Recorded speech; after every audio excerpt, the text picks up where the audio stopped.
Alors, dans ce premier chapitre, nous allons donc aborder la notion de scan de vos documents avec l'interface Twain du scanner. Alors, qu'est-ce que c'est que l'interface Twain du scanner? Donc, c'est, pour résumer, sans trop rentrer dans les détails techniques, c'est ce qui va vous permettre en fait d'effectuer un certain nombre de réglages avant votre scan. Donc chaque scanner, chaque modèle, chaque marque a sa propre interface Twain avec ses propres types de réglages, mais on va en retrouver un certain nombre qui seront communs à tous. Par exemple, classiquement, on va décider si on veut scanner en couleur, en noir et blanc, au niveau de gris par exemple. On va pouvoir définir la luminosité, le contraste, etc. Si on veut retoucher un petit peu en fonction du document papier, si on veut le scanner un petit peu plus, de manière un peu plus lumineuse ou avec un peu plus de contraste. On va pouvoir choisir également la résolution du document, si on veut scanner dans une résolution plus faible ou plus élevée. Voilà, donc on va voir un petit peu tout ça hein, quand on lancera la numérisation de notre document. Mais concrètement, voilà, cette interface Twain, c'est ce qui permet à Novaxel de piloter le scanner justement pour lancer la numérisation en fonction des réglages que vous aurez définis dans cette fameuse interface. Alors, on va voir justement un peu comment ça se caractérise. Donc là, dans mon scanner, j'ai un courrier de mon client tout plastique. Donc, je vais me positionner dans son dossier. Donc, dans l'armoire client, je vais dans le rayon tout plastique, dans la partie correspondance, le classeur correspondance, et dans le dossier 2014. Je double-clique pour entrer dans le dossier. Et j'arrive donc dans ce dossier-là. On voit ici au passage, hein, dans la petite barre en haut, dans la barre d'état, l'endroit où on se trouve, donc dans l'armoire client, le client tout plastique, la partie correspondance de l'année 2014. Donc pour numériser mon document, l'icône se situe ici, donc c'est l'icône numérisation. On remarque au passage dans la petite infobulle hein, qu'on a un raccourci donc clavier F7, donc la touche F7 du clavier équivaut à la même chose, c'est-à-dire que ça va lancer la numérisation de votre document. Alors avant de lancer la numérisation, on va s'attarder un petit peu sur le menu donc, auquel on peut accéder en cliquant sur la petite flèche qui est à droite de l'icône de numérisation. Donc ce menu va nous permettre de détailler 2-3 petites choses. Alors ici numériser ça équivaut à la même chose que de cliquer sur le bouton, hein, ça lance la numérisation. On retrouve hein, encore une fois le raccourci clavier F7. Interface Twain, donc ça c'est ce qui va justement nous permettre de définir si pour notre numérisation on veut utiliser l'interface Twain du scanner ou si on veut passer par les paramètres internes de Novaxel. Donc ça, ces paramètres internes, c'est ce qu'on verra au chapitre suivant. Donc pour l'instant, on va laisser activer cette interface Twain. On peut ici pré-régler, on va dire, le paramètre de couleur noir et blanc. Donc en fonction de ce qu'on va cocher là, il va lancer l'interface Twain sur l'un ou l'autre de ces deux paramètres. Donc là, étant donné que c'est un courrier, j'ai pas besoin de couleur, hein, du noir et blanc suffira amplement. D'ailleurs à ce sujet, une petite parenthèse, si vous scannez en couleur, il faut bien être conscient que la couleur va générer des documents beaucoup plus lourds. Donc n'utilisez la couleur que lorsque c'est vraiment nécessaire. Hein. Pour des courriers par exemple, le noir et blanc suffit amplement. Ça vous fera des documents pas lourds, justement pas trop lourds. Utilisez la couleur pour des photos ou peut-être des documents qui vont vraiment nécessiter d'avoir de la couleur. Sinon ça va alourdir votre base Novaxel inutilement. Avec des documents qui ne le nécessitent pas forcément. Ensuite, on a un menu source. Donc ça, c'est ce qui va permettre de définir quel scanner on veut utiliser. Donc s'il n'y en a qu'un installé sur votre poste, ce ne sera pas forcément utile. Par contre, si vous avez plusieurs scanners, par exemple, vous avez un scanner à chargeur et un scanner à plat, à vitre, dans ce cas-là, ça peut permettre de définir lequel vous souhaitez utiliser. Donc là, dans mon cas, j'ai qu'un scanner. Ici, c'est une webcam. Hein. Bon, comme c'est un périphérique d'acquisition d'image, il peut le considérer comme un scanner, mais ce n'est pas le cas. Donc là, moi, je vais utiliser mon scanner, donc Canon DR2010C.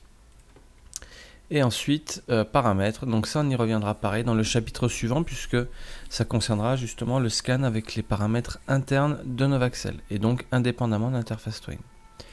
Donc là, je vais cliquer sur l'icône numérisée, et il va donc m'ouvrir voilà, l'interface Twain, qui est donc propre, encore une fois j'insiste bien, chaque interface Twain est propre à chaque marque et chaque modèle. Donc ça c'est vraiment l'interface du Canon DR2010C. Alors on va y retrouver un certain nombre de réglages, donc on va voir un peu ce qui est standard en l'occurrence.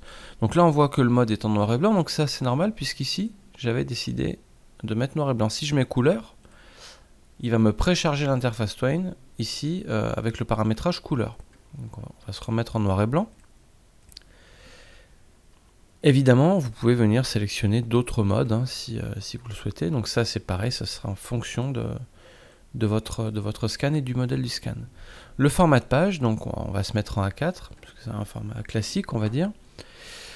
Le point par pouce, donc ça va correspondre à la résolution de votre document. Donc ici, sur mon scanner, je peux aller de 100 points par pouce à 600. Donc concrètement, c'est ce qui va permettre de définir en gros la qualité de votre document. Plus il y a de pixels dans l'image, plus la qualité du document sera bonne, mais à contrario, plus le poids de l'image sera lourd. Donc il faut trouver le bon rapport, on va dire, hein. Et généralement, pour des documents, une résolution de 300 points par pouce suffit amplement. Ça permet de ne pas avoir des documents trop lourds et d'avoir quand même une qualité d'image qui soit tout à fait acceptable. Ensuite, phase de numérisation.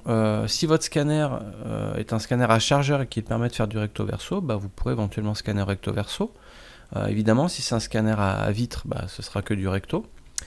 Là, dans mon cas, le document étant un courrier recto, je vais sélectionner la face recto uniquement. Après, pour le reste, bon, ce sont des options qui seront propres à chaque scanner. Donc là, je vous laisserai vous référencer au mode d'emploi de votre scanner pour le reste. On peut éventuellement jouer également, comme je vous le disais, sur la luminosité ou le contraste, selon qu'on veuille retoucher un peu tout ça. Généralement, pour des documents, ça reste assez rare. Ça va plutôt être pour des photos, justement, où on va vouloir faire des réglages un petit peu plus poussés. Là, voilà, pour du document, on va rester sur du basique. Donc, ici, je vais cliquer sur numériser, et donc, mon document se numérise sur le scanner, et va donc apparaître directement dans le dossier. Voilà, numérisé. Donc, voilà, on voit que la qualité est très bonne, hein. Au passage, si j'utilise un petit outil de zoom, hop, je vais zoomer sur une partie du document. Voilà, on voit que quand on zoome, voilà, la qualité est suffisante. Donc 300 points par pouce, ça suffit amplement pour des documents. Hop, voilà. Donc là, mon document est numérisé dans le dossier. À partir de là, je n'ai plus rien d'autre de particulier à faire, d'enregistrement ou de choses comme ça. Il est dans le dossier, voilà, et il est donc consultable à l'endroit où il a été scanné. On peut éventuellement renommer le document, puisqu'un scan, généralement, c'est pareil, ça va dépendre des marques et des modèles, hein, mais il va donner un nom générique, on va dire, à votre document. Donc là, il s'appelle page001.pdf. Un clic droit, renommer ici, ou le raccourci clavier F2. Donc pour renommer votre document. Donc là, c'est un document qui va concerner un renouvellement de contrat d'assistance, par exemple. Donc je vais le renommer en renouvellement AT, voilà, pour qu'il ait un nom un peu plus parlant. Voilà donc pour le scan de mon document avec l'interface Twain du scanner. Donc si je reviens en arrière, je remarque au passage que ici dans ma partie correspondance 2014, le dossier 2014 est passé en gras puisque j'ai un document qui a été donc scanné dans ce dossier. Et si je rentre, je retrouve bien le document que je viens de numériser. Voilà, donc on va pouvoir passer maintenant au chapitre suivant qui va concerner donc le scan des documents, mais cette fois non pas à l'aide de l'interface Twain du scanner, mais avec les paramètres internes de Novaxel.